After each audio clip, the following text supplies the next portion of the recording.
the US context, I think, is very interesting because it essentially is the same, very similar to that global context where you're getting strong growth. You're getting a monetary easing, a relatively substantial monetary easing at a time when growth is pretty strong and inflation pressures are emerging.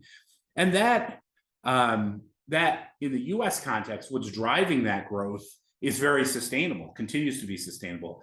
For those of you who have been following me for a few years, you're probably bored to tears at me talking about the income-driven expansion, but it continues. And here over on the left-hand side, what you see is real personal consumption expenditures running at 2.5% to 3% on a year-over-year basis. So pretty consistent on that measure. And that's roughly, and then you're seeing on the right-hand side on a nominal basis, that's running at about 5 or 6% on a nominal basis. And it's been pretty steady for a few years.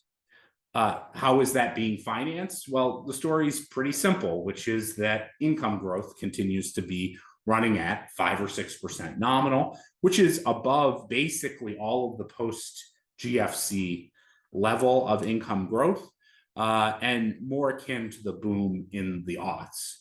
And because we're basically seeing pretty stable income growth, pretty stable spending growth, what that aligns with is a pretty stable savings rate, which remains actually above the aughts boom that we saw in the US economy, more in line with what we saw sort of at the end of the 90s cycle. So that's a very, very sustainable circumstance, like stable savings rate, income growth largely financing spending growth, that can persist for an extended period of time. The thing that's different today than what we've seen over the last 2 years is that today what we're seeing is a significant monetary easing on top of the continuation of the income-driven expansion that's been in place.